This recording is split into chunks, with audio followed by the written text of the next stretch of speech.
فرمایا جابر کسی کو گالی نہ دینا، اس کو اخلاق سکھائے.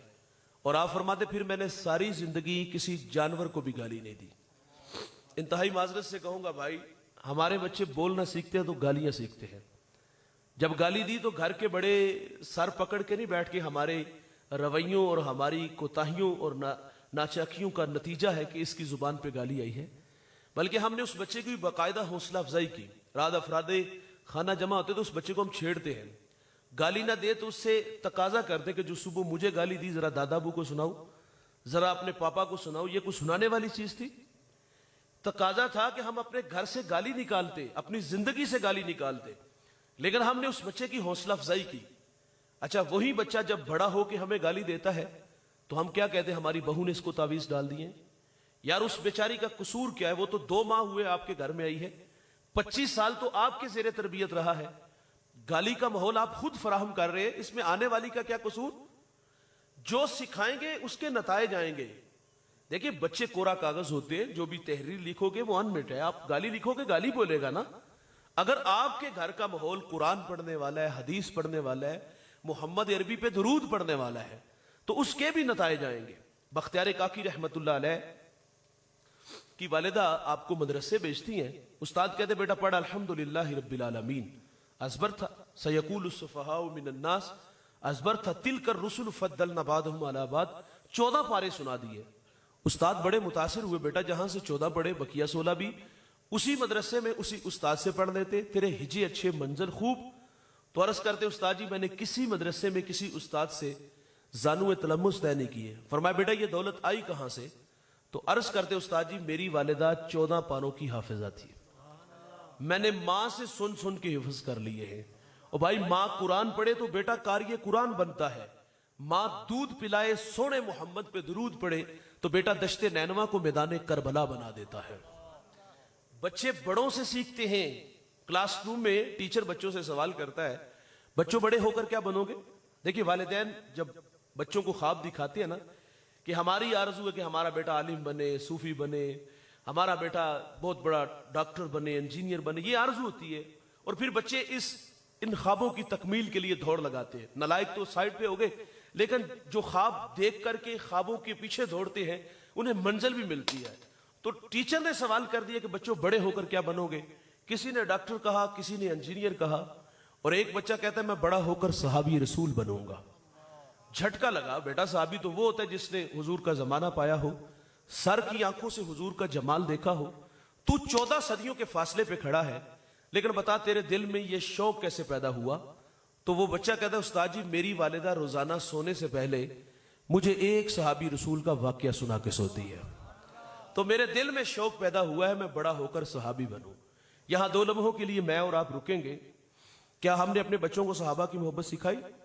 انتہائی معذرت سے جواب یہی آئے گا کہ ہمارے پاس وقت نہیں ہوتا. بھائی جان 8 گھنٹے کے بعد جو 2 گھنٹے نیند سے پہلے ہوتے ہیں ہم موبائل کی جان چھوڑ دیں یار، اس کو سرانے کے نیچے دبائے. جس طرح روزانہ کی بنیاد پہ ٹیچر کلاس میں ایک نیا سبق لے کے آتا ہے، کیا ہم روزانہ کی بنیاد پہ اپنے بچوں کو چٹائی بچھا کے خود ہاتھ میں کتاب لے کے بچوں کو صحابہ کی سیرت نہیں سکھا سکتے؟ اسلام آباد سے کراچی تک جو تبرے بولے گئے، صحابہ کو گالیاں دی گئیں، آپ لوگوں کو نہیں پتا؟ ان لوگوں کے عقائد آپ لوگوں کے سامنے نہیں کہ 6 صحابہ کے علاوہ سب جہنمی ہیں معاذ اللہ، مفاد پرست، حق غصب کیا گیا، سیدنا صدیق اکبر کو گالیاں دی گئیں. اگر آپ روزانہ کی بنیاد پہ اپنے بچوں کو سکھاتے نا، آؤ بچوں آج ابو بکر کی باتیں کریں، آؤ بچوں آج عمر فاروق کی باتیں کریں، عثمان غنی کی، مولا علی کی باتیں کریں. 1 مہینہ آپ سکھا کے دیکھو، اگر کوئی نالائق بدبخت صحابہ کے بارے میں بات کرے گا تو وہ گدی سے زبان کھینچے گا کہ میری ماں بچپن میں سکھا گئی ہے. ابو بکر وہ ہیں، رسول اللہ فرماتے میں نے دنیا میں سب کو صلہ دیا ہے، ابو بکر کو صلہ قیامت کے دن میرا رب ہی عطا فرمائے گا. یہ ہم نے سکھانا ہے لیکن ہم سکھا نہ سکے. ہم نے سکھایا تو کیا سکھایا؟ معذرت سے بچوں نے ہم سے سیکھا تو کیا سیکھا؟ گالیاں سیکھی، نفرت سیکھی. تو پہلی نصیحت فرمائے کہ کسی کو گالی نہ دینا. میرے نبی کا فرمان ہے مرغے کو گالی نہ دو. کیوں؟ فرمایا وہ تمہیں نماز کے لیے اٹھاتا ہے. یہاں رک کر کے ایک جملہ عرض کروں گا. فرمایا مرغے کو گالی نہ دو، وہ تمہیں نماز کے لیے اٹھاتا ہے. اور آج لوگ علماء کو گالیاں دیتے ہیں، جو لوگوں کو دین سکھاتے ہیں، جنہیں استنجا کرنے کا بھی پتہ نہیں نہ ہوتا، جو منہ میں آتا ہے وہ کہہ دیتا ہے. بھائی جان جس کو مسلح پہ کھڑا کرو نا اس کی عزت بھی کیا کرو. واصف علی واصف بڑی خوبصورت بات کرتے ہیں, وہ کہتے ہیں تسلیم کے بعد تحقیق گمراہی ہوتی ہے. پہلے تحقیق کر لو بھائی, اگر وہ مسلح پہ کھڑے ہونے کے قابل نہیں تو نہ کھڑا کرو, لیکن جس کو مسلح دو اس کو عزت بھی دو. فقہ کا مسئلہ اگر دل میں اتنی بات آ جائے نا کہ میرے کپڑے امام کے کپڑوں سے اچھے ہیں تو نماز ہی نہیں ہوتی دوست. ہم تو جس کے پیچھے نماز پڑھتے جا کے چونک میں اس کی پگڑی اچھالتے, اس کا جبہ پھاڑتے ہیں. تو فرمایا کسی کو گالی نہ دینا. دوسری نصیحت فرمائی جابر بن سلیم, نیکی کو حقیر نہ جاننا. دیکھیے ہم روزانہ گھر سے نکلتے, کئی بار ایسا ہوتا ہے ہمارے راستے میں کوئی روڑا پتھر آ جاتا ہے اور ہم احتیاط سے گزر جاتے ہیں. میں کہتا ہوں یار یہ احساس ہمیں کیوں نہیں روکتا کہ میرے بعد آنے والا کوئی میرا مومن بھائی اس راستے سے گزرے گا تو کہیں بے خبری میں اس پتھر سے نہ الجھ جائے. تقاضا تھا کہ اس کو اٹھا کے سائڈ پہ کر دیتے. ایک تو بے نیازی کہ ہم گزر گئے, اور دوسرا یہ بھی ہمارے پیش نظر ہوتا ہے کہ ادا اجر کی ملے گا. اللہ کی رحمت بندے کو بخشنے کے بہانے ڈھونڈتی ہے. ایک بہت بڑے محدث دنیا سے چلے گئے, کسی کو خواب میں ملے, پوچھا ذرا سناؤ قبر میں کیسے ہو؟ کہا الحمدللہ قبر جنت کا باغ ہے. پوچھا کون سا عمل آپ کی بخشش کا سبب بنا؟ فرماتے ایک دفعہ حدیث لکھنے بیٹھا, سیاہی میں قلم ڈبویا, باہر نکالا, لکھنے لگا کہ اس پہ مکھی آ کے بیٹھ گئی. فرماتے اس خیال سے میں نے قلم کو روک لیا کہ یہ مخلوق خدا ہے, پیٹ کی پیاس بجھا لے, میں پھر لکھ لوں گا. کہتے اللہ کو میری یہ ادا پسند آئی, اللہ نے میری مغفرت فرما دی. تیسری نصیحت فرمائی جابر بن سلیم, جس سے بھی ملو تو خندہ پیشانی سے ملو. ہم لوگ سٹیٹس کو باہر رکھتے ہیں. میں اکثر یہ بات کہتا ہوں بھائی آپ اپنے ملازم سے اس طرح بات کیا کرو جس طرح اپنے بیٹے سے بات کرتے ہو. واصف علی واصف کہتے ہیں اپنے ماتحت کے ساتھ حسن سلوک یہ ہے کہ اسے اپنا ماتحت ہی نہ سمجھو.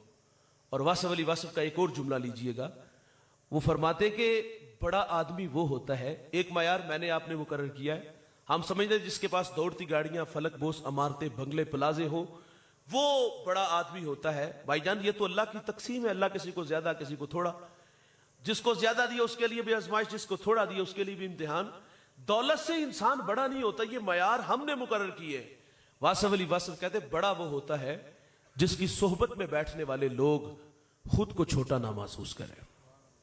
میرا تعلق دیہات سے ہے, یہ پہاڑ ہے, پہاڑوں میں رہنے والے لوگوں کے اپنے طرز زندگی ہے. ہمارے ہاں دیہاتوں میں نا کچھ لوگوں کے دماغ میں یہ بات ہوتی ہے, وہ کہتے ہیں اس کو اوقات میں رکھ. وہ اوقات اس چیز کا نام رکھتے ہیں کہ وہ دولت کو معیار بناتے ہیں. بھائی کیا دولت سے انسان بڑا ہوتا ہے؟ بس حضرت میاں صاحب تو ایک جگہ تنقید کرتے, وہ کہتے بے وقوفہ دے نوکر ویکھے دانش مند سیانے. دولت سے بڑا نہیں, انسان رویوں سے بڑا ہوتا ہے. اور ہمارے دیہاتوں میں کچھ لوگ ایسے ہوتے ہیں ان کے گردنوں میں سریا نہیں گاڈر ہوتے ہیں, اور وہ سارا دن اسی نشے میں گھومتے پھرتے ہیں کہ لوگ آگے بڑھ بڑھ کے ہمیں سلام کریں. اور اگر کوئی بے نیازی سے گزر جائے تو پھر رک کر کے لوگوں سے پوچھ لے کدا منڈا سی, او بھائی تم سلام میں پہل کر لو. کیسی رونق ہے کہ یہ آرزو کرنا کہ لوگ مجھے بڑھ بڑھ کے سلام کریں. بھائی جان عزت مانگنے سے عزت نہیں ملتی, عزت دینے سے عزت ملتی ہے. میرے ٹیچر کہتے ہیں مٹی جے نہ مٹی تے رہی مٹی, مٹی مٹی تے راہ نجات بن گئی, ہستی ہیٹ رہ گئی یاد باقی, پیار کسے دا در سوگات بن گئی. بھائی عزت مانگنے سے نہیں ملے گی, عزت دینے سے عزت ملے گی. دسترخوان پہ ایک بہت بڑا مذہبی اسکالر بیٹھ کے کھانا کھا رہا تھا, تو باہر ایک جاروب جھاڑو دے رہے, انہوں نے ہاتھ کے اشارے سے کہا بیٹا کھانا کھا لو. نظر اٹھائی, کانوں کا دھوکا لگا. غریبوں کو کون منہ لگاتا ہے یار؟ غریب بھائی ہو تو بھائی منہ نہیں لگاتا, غریب بہن ہو تو بھائی منہ نہیں لگاتا. غریب بہن تو بھائی سے رشتہ لینے آ جائے تو بھائی کے تیور دیکھنے والے ہوتے. تجھے جرت کیسے ہوئی؟ تو اپنی اوقات تو دیکھ. تو میری بیٹی کو 2 وقت کا کھانا نہیں دے سکتی, رازق ہم ہیں یار. بہنیں ولی بنا دیتی ہیں, بہنیں ماں کا روپ ہوتی ہیں, بہنوں کے ہاتھ بھائیوں کے لیے ہر وقت اٹھے رہتے ہیں. لیکن یہ رویے ہیں نا کہ غریب بہن بھائی ہو تو بھائی بھی منہ نہیں لگاتا. وہ جاروب جھاڑو دے رہے, انہوں نے آواز دی, کانوں کا دھوکا لگا کہ کون غریبوں کو منہ لگاتا ہے. لیکن دوبارہ پھر آواز آئی, پتر کھانا کھا لے. ششدر ہو کے کہتا ہے حضرت مجھے کہہ رہے ہو؟ کہا ہاں بیٹے آپ سے کہہ رہا ہوں کھانا کھا لو. اس نے جھاڑو وہاں رکھا, دوڑ لگا دی. تھوڑی دیر بعد واپس آیا, اس کے ساتھ اس کی بیوی بچے تھے. وہ کہتا ہے حضرت کھانا بعد میں کھائیں گے, ہم عیسائی ہیں, ہمیں محمد عربی کا غلام بنا دیجئے. اسلام پہ 3 گھنٹے کا لیکچر نہیں, اس پہ دلائل نہیں, صرف 2 میٹھے بول ہے کہ پتر کھانا کھا لے, خالی دامن ایمان سے بھر رہا ہے. میرے کریم آقا صلی اللہ علیہ وسلم عیدگاہ کی طرف تشریف لے جا رہے ہیں, سرے راہ کھلا میدان آیا, بچے عید کی خوشیوں میں مسرور تھے. ایک جانب کیا دیکھا گیا کہ ایک بچہ ہے, اس کے تن پہ پیرہن پھٹا ہے,